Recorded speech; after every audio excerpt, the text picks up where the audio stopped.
ప్రధాని మోదీ జాతిని ఉద్దేశించి మాట్లాడుతున్నారు. ఇప్పుడు లైవ్ చూద్దాం. आज तक हम सभी भारतवासियों ने बहुत लंबा सफर तय किया है. समय के साथ आर्थिक गतिविधियों में भी धीरे धीरे तेजी नजर आ रही है.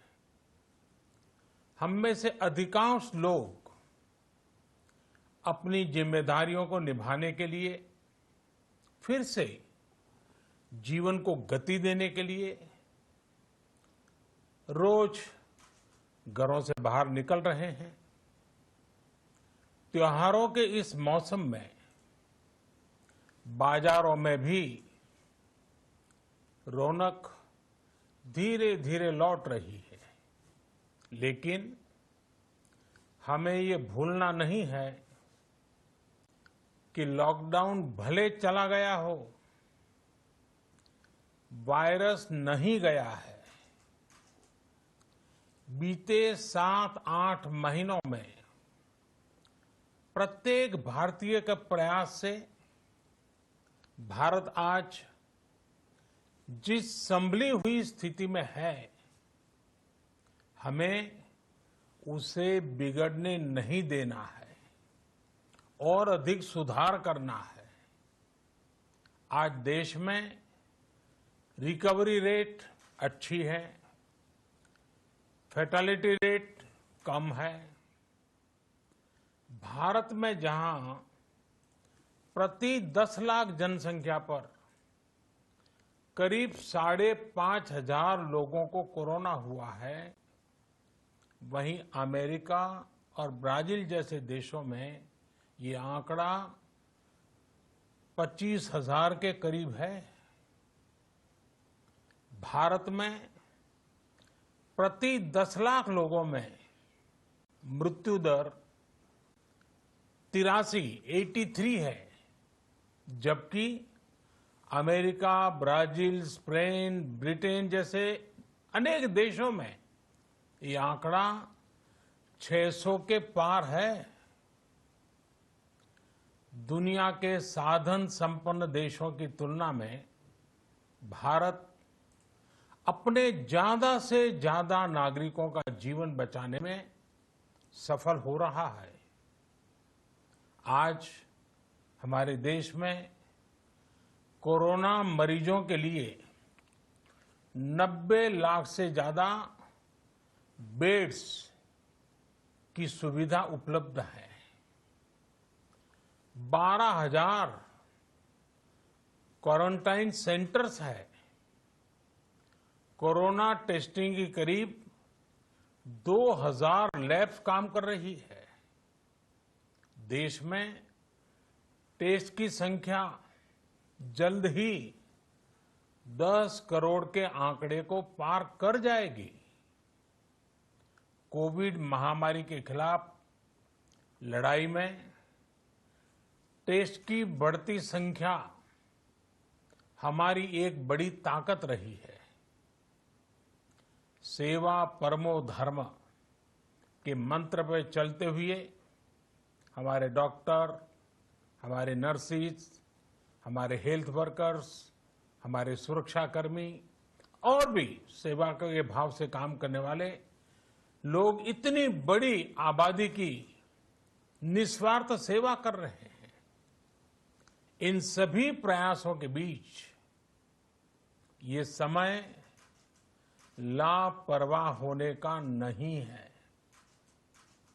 ये समय ये मान लेने का नहीं है कि कोरोना चला गया या फिर अब कोरोना से कोई खतरा नहीं है. हाल के दिनों में हम सब ने बहुत सी तस्वीरें, वीडियो देखे हैं जिनमें साफ दिखता है कि कई लोगों ने अब सावधानी बरतना या तो बंद कर दिया है या बहुत ढिलाई ले आए हैं. ये बिल्कुल ठीक नहीं है. अगर आप लापरवाही बरत रहे हैं बिना मास्क के बाहर निकल रहे हैं तो आप अपने आप को, अपने परिवार को, अपने परिवार के बच्चों को, बुजुर्गों को उतने ही बड़े संकट में डाल रहे हैं।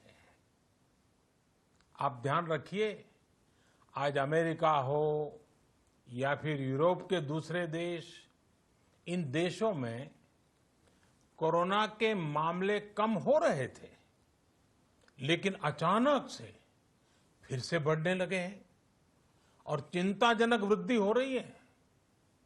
साथियों, संत कबीरदास जी ने कहा है, पक्की खेती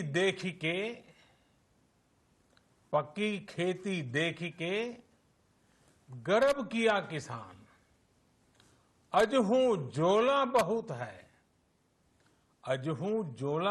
है, घर आवे तब जान। अर्थात कई बार हम पक्की हुई फसल देखकर ही अति आत्मविश्वास से भर जाते हैं कि अब तो काम हो गया, लेकिन जब तक फसल घर न आ जाए तब तक काम पूरा नहीं मानना चाहिए। यही कबीरदास जी कह के गए हैं। यानी जब तक सफलता पूरी न मिल जाए, लापरवाही नहीं करनी चाहिए। साथियों, जब तक इस महामारी की वैक्सीन नहीं आ जाती, हमें कोरोना से अपनी लड़ाई को रत्ती भर भी कमजोर नहीं पड़ने देना है। बरसों बाद हम ऐसा होता देख रहे हैं कि मानवता को बचाने के लिए युद्ध स्तर पर पूरी दुनिया में काम हो रहा है। अनेक देश इसके लिए काम कर रहे हैं। हमारे देश के वैज्ञानिक भी वैक्सीन के लिए जी जान से जुटे हैं।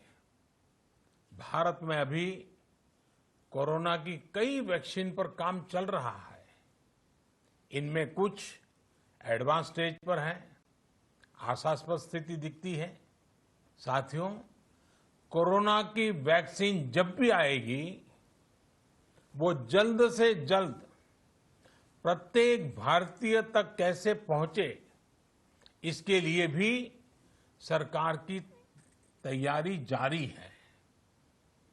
एक एक नागरिक तक वैक्सीन पहुंचे, इसके लिए तेजी से काम हो रहा है। साथियों, रामचरितमानस में बहुत ही शिक्षाप्रद बातें हैं, सीखने जैसी बातें हैं, लेकिन साथ साथ अनेक प्रकार की चेतावनियां भी हैं।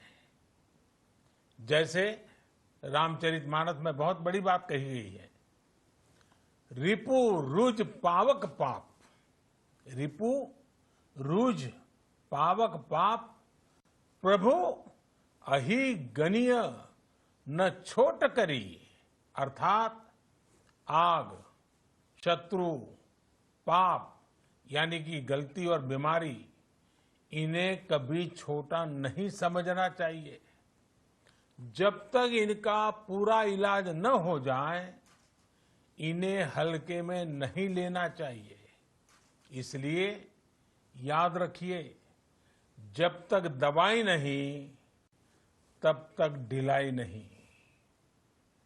त्योहारों का समय हमारे जीवन में खुशियों का समय है, उल्लास का समय है। एक कठिन समय से निकलकर हम आगे बढ़ रहे हैं। थोड़ी सी लापरवाही हमारी गति को रोक सकती है, हमारी खुशियों को धूमिल कर सकती है। जीवन की जिम्मेदारियों को निभाना और सतर्कता, ये दोनों साथ साथ चलेंगे, तभी जीवन में खुशियां बनी रहेगी। 2 गज की दूरी, समय समय पर साबुन से हाथ धुलना और मास्क लगाना, इसका ध्यान रखिए। और मैं आप सबसे करबद्ध प्रार्थना करता हूं, आपको मैं सुरक्षित देखना चाहता हूं, आपके परिवार को सुखी देना चाहता हूं। ये त्योहार आपके जीवन में उत्साह और उमंग भरे, ऐसा वातावरण चाहता हूं। और इसलिए मैं बार बार हर देशवासी से आग्रह करता हूं। मैं आज अपने मीडिया के साथियों से भी, सोशल मीडिया में जो सक्रिय हैं उन लोगों से भी बड़े आग्रह से कहना चाहता हूं कि आप जागरूकता लाने के लिए, इन नियमों का पालन करने के लिए जितना जन जागरण अभियान करेंगे, ये आपकी तरफ से देश की बहुत बड़ी सेवा होगी। आप जरूर हमें साथ दीजिए, देश के कोटि कोटि जनों को साथ दीजिए। मेरे प्यारे देशवासियों, स्वस्थ रहिए, तेज गति से आगे बढ़िए और हम सब मिलकर के देश को भी आगे बढ़ाएं। इन्हीं शुभकामनाओं के साथ नवरात्र, दशहरा, ईद, दीपावली, छठ पूजा, गुरु नानक जयंती समेत सभी त्योहारों की सभी देशवासियों को एक बार फिर से बहुत बहुत बधाई देता हूं। धन्यवाद।